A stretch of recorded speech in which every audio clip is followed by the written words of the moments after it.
Hey guys, it's Kevin with Colks Pinball. I'm going to do a little 1.5 video here because whenever I was going through and I was testing the voltages and the rectifier and trying to get this thing to boot. Well, like I said, I did get it to boot. Just took me a minute, but I did get it. I've been having issues with it. I did just get it to boot again. But one thing I said whenever right off the bat, whenever I was testing voltages, I was like, "Oh, TV just came on." Let me turn that down. Whenever I was testing voltages, I was like, oh, test point one, we're at, 2 I forget what it was, like 2.8 volts or something like that. I was like, that doesn't seem right. And then I tested it on solenoid driver board. I was like, oh, it is 5 volts, TP1. I had the wrong whatever. No, it is supposed to be test point one on the rectifier board. It's supposed to have 5 to 6 volts. But if you notice, test point one is for your control lamps. Since my control lamps are LEDs, they still work. That's where my confusion was coming in. So so they might just be, which they probably are, they kind of look like it, they're dim.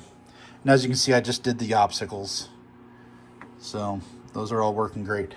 But if I go here and actually test, you see I'm still at 2.7. So it's just the fact that they're LEDs, they're still lighting, they're just dim. So we do have a bad bridge rectifier on this board. Because if I go up here, do test point one, you can see I'm at 2.7. So I'm going to show you guys what that looks like. I'm going to set this up so I'm not holding it in my hand. So I am going to show you how to test a rectifier. It's just a couple of diodes, but it's in a box. That's really all it is. So all you have to do is be able to test diodes. Then I'm going to go ahead and repair it. I'm going to throw a new rectifier in here later, a whole new board later, because they're only like 30 bucks. But I'm going to go ahead and repair this one while it's in the machine. It's not going to help my booting situation, but it is going to help. Because I wonder, actually, while we're here, this is an all-tech board. I wonder what test point 3 says. So that says 5 volts. So I'm wondering, test point 2 is ground, resistor, test point 1. So I'm getting 5 volts there. I would also like to see where that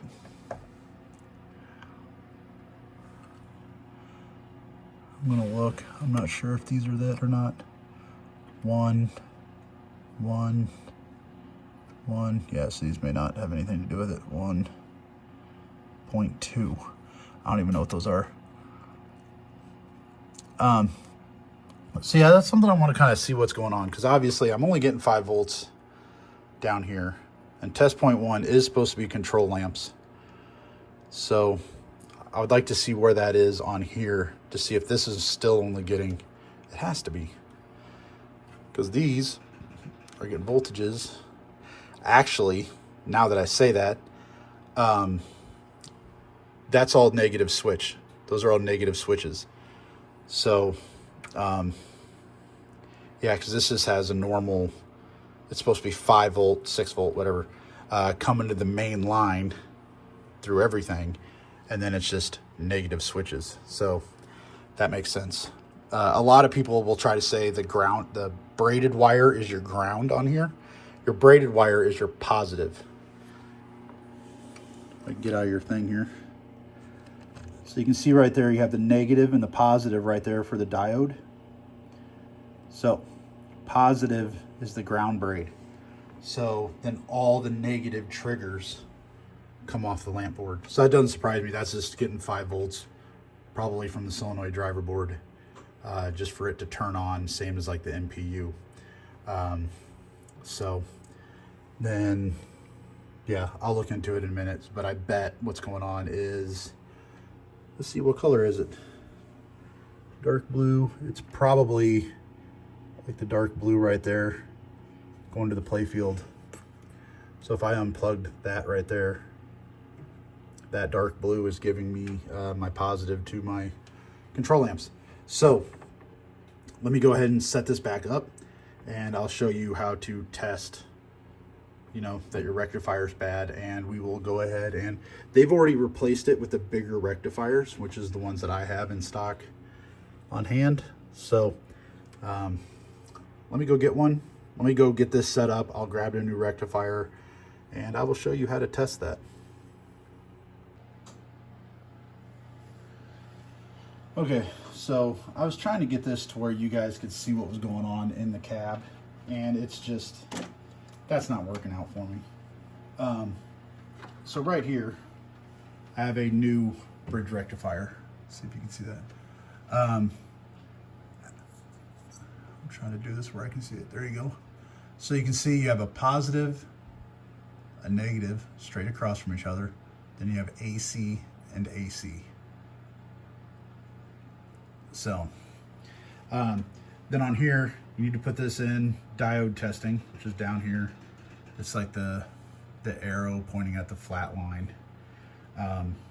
So basically you're sending a little bit of charge out of your positive into your negative, and you're trying to get about 0.5 volt with these types of diodes. Some of them read different. But with these, so far everything in pinball I've seen has been about 0.6 when it comes to this. So if I just do positive to negative, you got nothing, because it's blocking it that direction.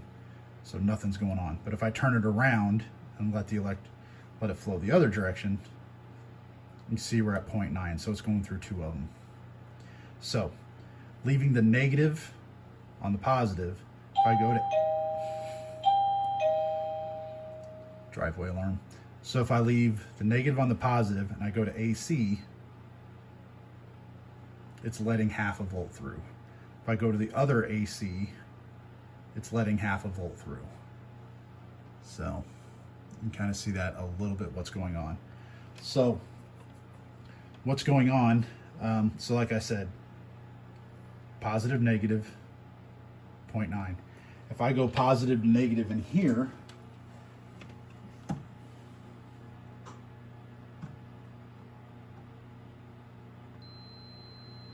okay, we were at 0.9 on a good one. Yeah, that thing's shorted out. Okay, but if I go positive to AC, it should be about 0.5. I'm at 0.4, so that's low, but it's not horrible. And if I go to the other AC, I'm still at 0.4. Not bad. Here's the thing. Remember how I said if you do positive, positive, negative, negative, you should be at OL, out of limits, nothing's getting through. If I go positive to positive and negative to negative on here, I can hear it. It's shorting. So yeah, we're at 0.025. So this is a shorted rectifier across half of it. So on that note, I'm going to go ahead and pull this board out. I wanted to anyway for the, well, I'm just going to disconnect it and fold it over. I'm going to replace these posts, go ahead and find something to replace those with. And then I'm going to replace that first bridge, and we're going to get that to work. We're going to get the proper voltage out of this rectifier before I just replace it with a new one. Because I know in a lot of my videos, you guys just see me replace it with a new one. I do fix lamp driver boards and you know, transistors and stuff and capacitors on other boards. I'll do that just fine. MPUs, I'm not a huge fan of messing with them because there is a lot of stuff going on. I can fix them, but you know, a brand new one's 150 bucks. I don't know. To me, that's just not worth my time. If I'm going to spend a couple hours on that, I know it's, if I have time. Lamp driver boards are usually a quick, easy fix. Same with solenoid driver boards, especially if it's just a transistor down here or something, because a lot of times that's what it'll be, is just one of these transistors. Well, same thing on the lamp driver boards. A lot of times I'll just do this because like this one did have just LEDs in the playfield. So you need some type of load to stop the LEDs from flickering. So let me go ahead and pause the video. I'm going to take this, disconnect it, fold it over, and we are going to replace that transistor.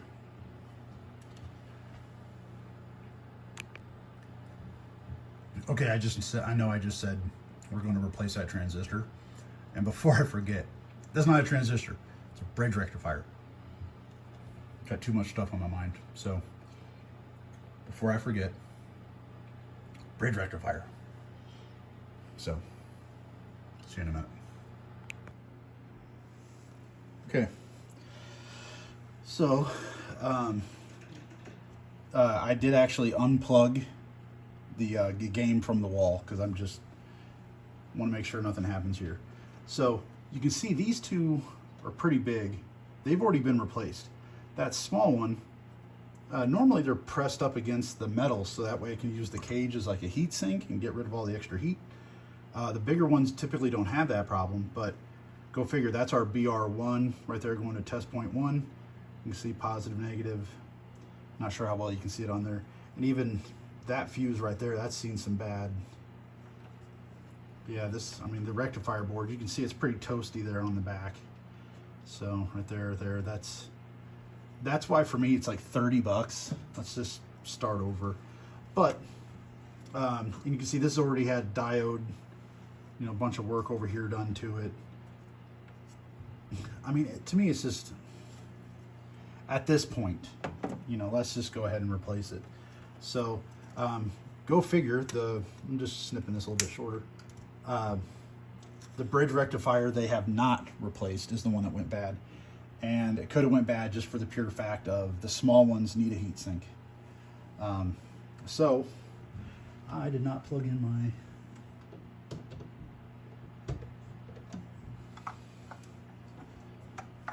So we got a couple different things here I'm going to try to use to get this bridge rectifier out of here. Solder wick, it's just like copper wire that's real thin. I hope you can see that. You know, it's just braided copper wire. You can put that on there and try to soak it out of the hole to get that removed. And then you just have your typical solder sucker. I normally just go for this first, and then I'll try to clean it up with the wick if I need to, or if I have to. So, so basically we're going to be going after those 4 dots right there. That's what we need to get to. Right? Nope, I was wrong. I'm looking at the wrong side. I was looking at those two. So we gotta flip this over. We gotta get it off the face. Man.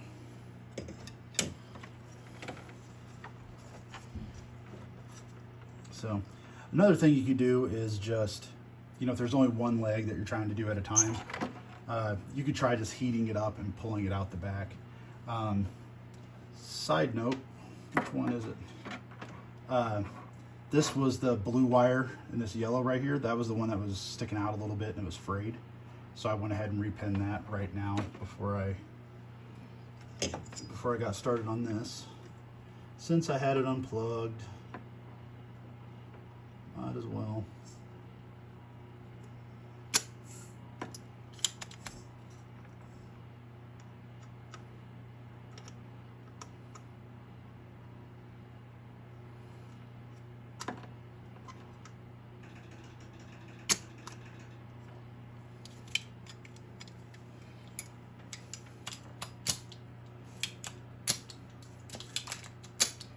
I need to clean my solder sucker. So this is going to get most of it off, but then the legs are still poking through. So I'm probably going to have to use the copper braid to get the rest of it off. It also helps if you can trim the legs as short as possible, kind of get them out of your way. Make sure they're not, you know, hooked on the board, physically like hooked on the board.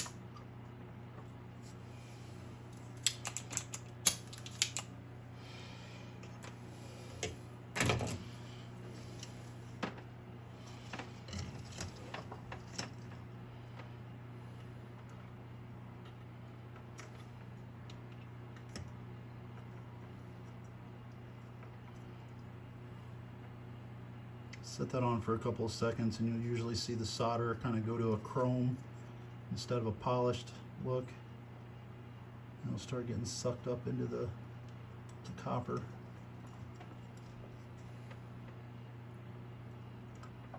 I have liquid flux if I need to add some on here.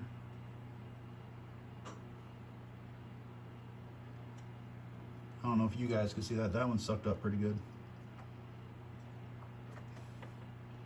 I don't really see much on the other two, but we'll try. Ooh, fingers getting hot.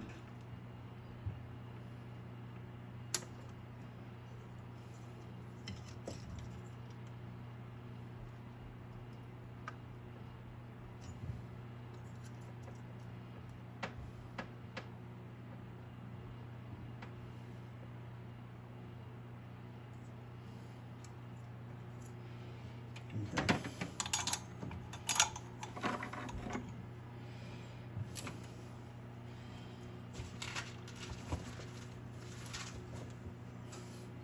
Trying to see if I had a little flathead. I got the needle nose.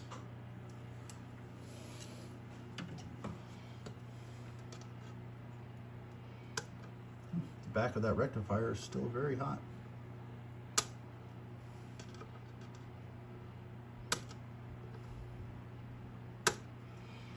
Just trying to straighten those legs up a little bit so I can trim them.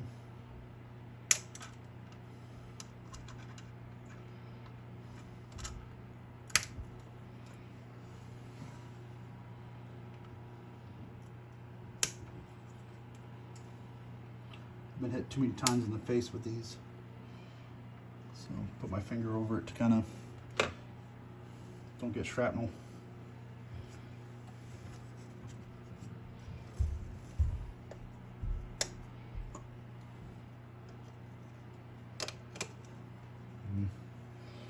Really need a flathead for this. Hey, there's one. Thought I had one in here somewhere.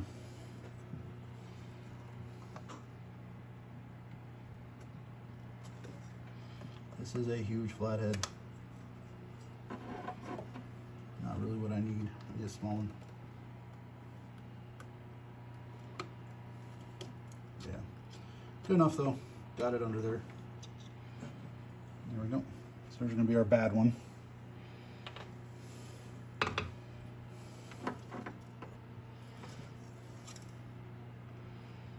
Okay, now it looks like I can see the holes, but just to be safe, I'm going to go ahead and hit it with the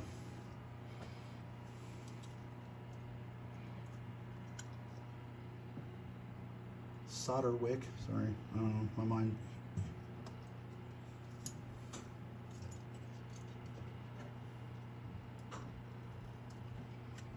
I hope you can see this at all, but probably not. Pretty boring stuff. This is also why I don't usually record this stuff, because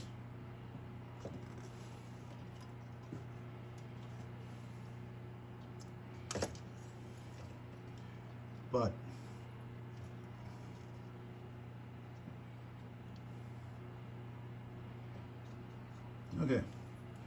So we got that out of there.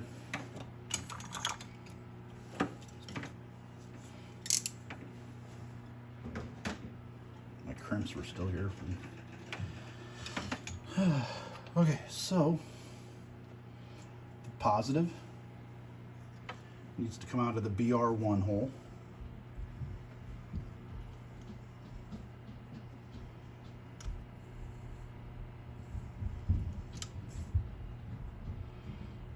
This one is bigger, so you kind of got to bend the legs inward a little bit to get them to line up.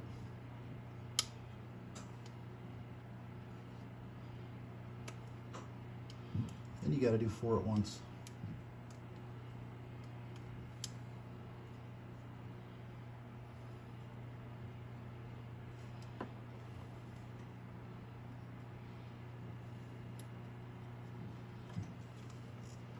Apparently I can't do right now at the time.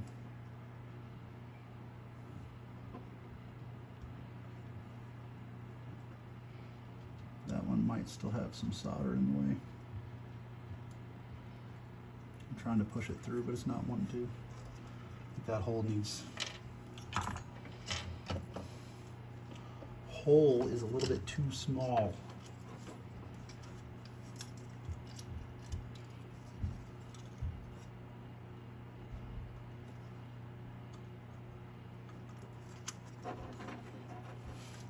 I feel like I'm just in an awkward position right now. Normally I do all this stuff on a desk. So much easier. Okay, definitely pulled out some more. Okay, again, positive.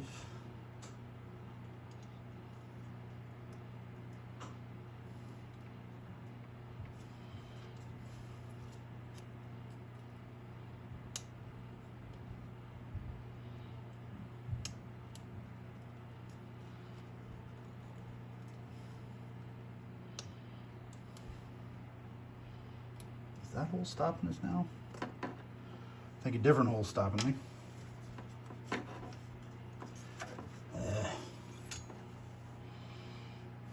See, a lot of times people just put them on the other side of the board.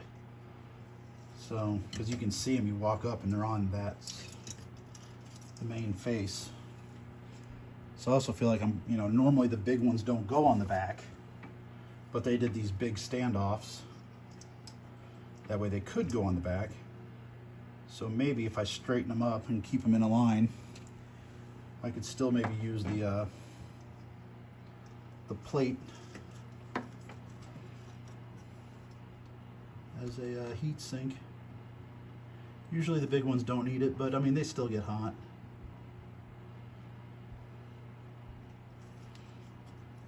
Tempted to just try to do all these again.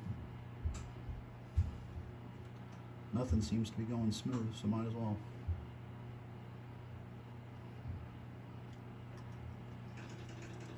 Okay. The other two look pretty big, so they better work. Straighten these back out a little bit. I'm getting a little off, pushing on it so much. Luckily, they're not that hard. Positive. BR1.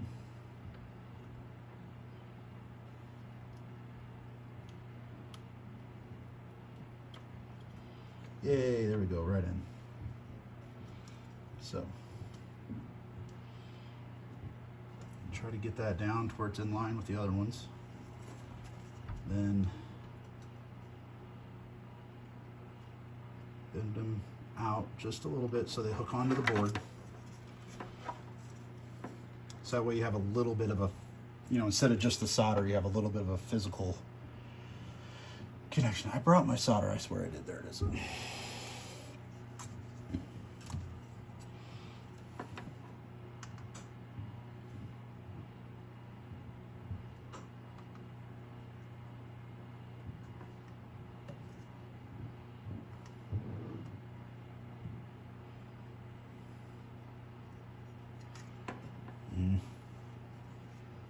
That didn't go the way I wanted it to go.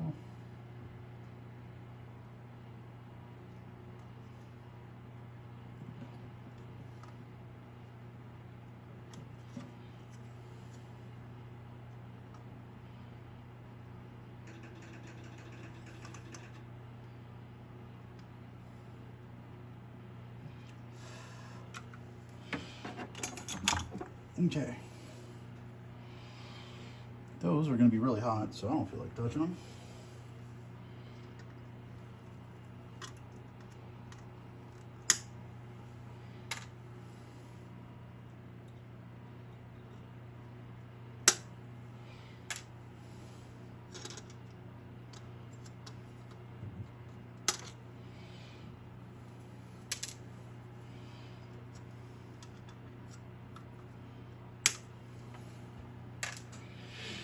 Okay, so just to kind of wrap this video up in a more timely manner, let's go ahead and I'll worry about those posts later.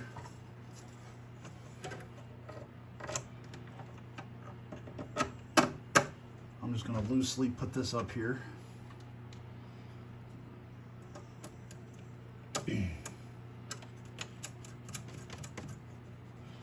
Question is, can I get it to boot to actually see if the lamps are any brighter? But okay, yeah, those might be grounds. So to play it safe, And I'm nowhere close, actually, now that I look at it. I'm gonna have to find or make shorter standoffs, because I can fit my fat finger in between the rectifier and the plate back there. So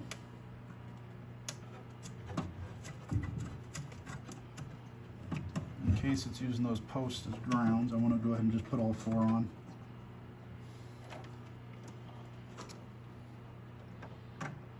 I'll just do that guy. I'm going to plug it in. Sorry if I bumped the camera rig.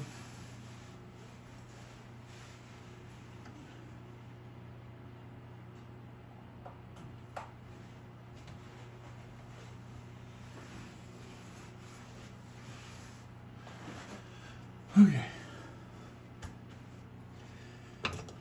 Pick up some of my tools just to make sure I don't have, because that could be laying across a couple of things and short it out. I'll leave that right there. That's fine. Get my meter out of the way. Okay, we're good.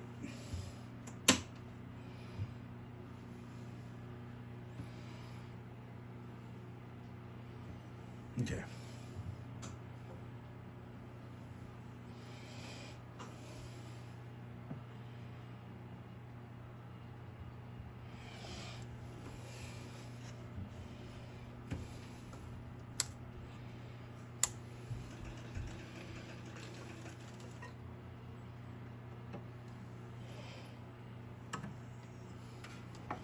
I need to plug stuff in.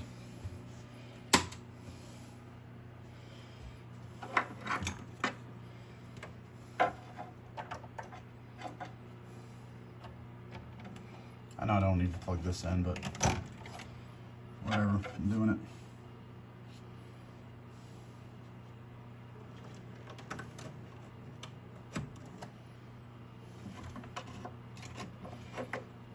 Just gonna go all out. Just do everything. Don't do as I do.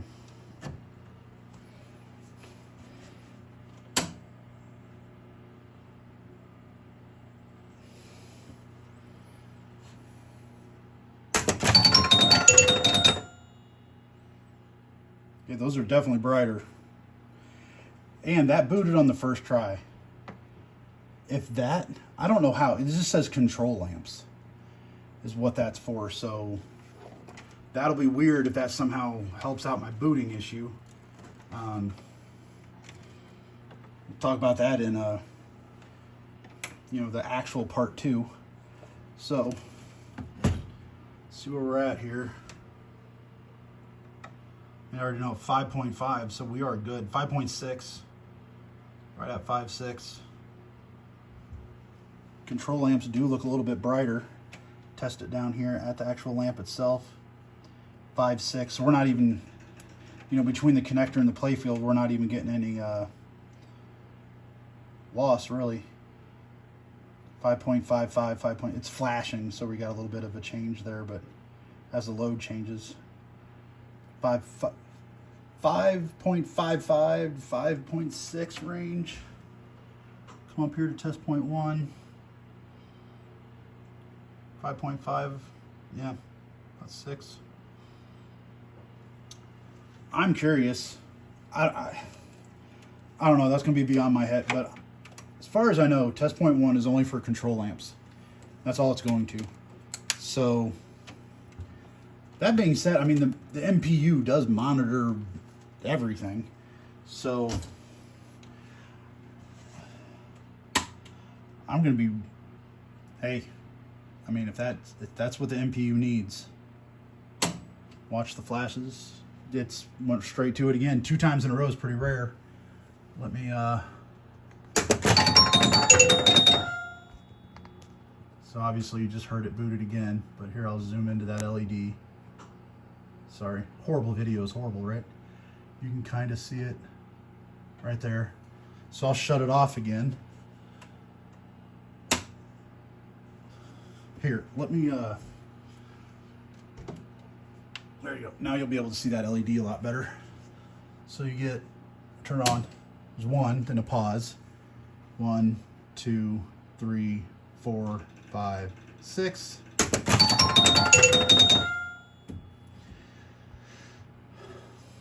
So that bridge must either do something more than what it's just labeled as, or the MPU just didn't like it. So it was seeing that only had 3 volts and just kind of blocking us out sometimes. Because this game has not done 3 for 3 since I've got it back. Even whenever I did the new MPU, I think it was only once or twice, and then it, started flaking out on me again. So it'd be interesting to see what happens. I know my other board still won't be here for a couple more days, so I'll definitely have time to just cycle the power as many times as I can before now and then. I'm not really a fan of just on. I mean, I guess the computer doesn't care, but on, off, back and forth. But interesting. So, man, okay. I mean, that's awesome. If for some reason that was affecting the MPU not booting, I guess feel free to tell me that I'm wrong in the comments. 1, long pause. 1, 2, 3, 4, 5, 6. 4 for 4, folks. I don't know. I guess I'll look into that. I'll ask some people that know a lot more than me and see what they say, but I'm not sure why the control lamps would. I mean, again, if the MPU's seeing a failure, it's seeing a failure, so it's going to stop it. But, I went from no flashing at all to booting 4 times in a row. Okay, there we go. There's the end of part 1.5, showing you I was wrong on a rectifier. Okay, so I thought I would just do one last little thing. I went ahead and flipped the playfield over. I've started it 3 more times. It's still starting every time. And if you can tell in this video compared to earlier, whenever I was like, hey, I got it to boot, look how much brighter these inserts are now. I mean, they were Comet 2 SMDs, which are pretty bright. They're pretty much the same as the obstacles, but I mean, these look way better. So definitely a good difference between 3 volts and 6 volts. So there you go. See you guys later.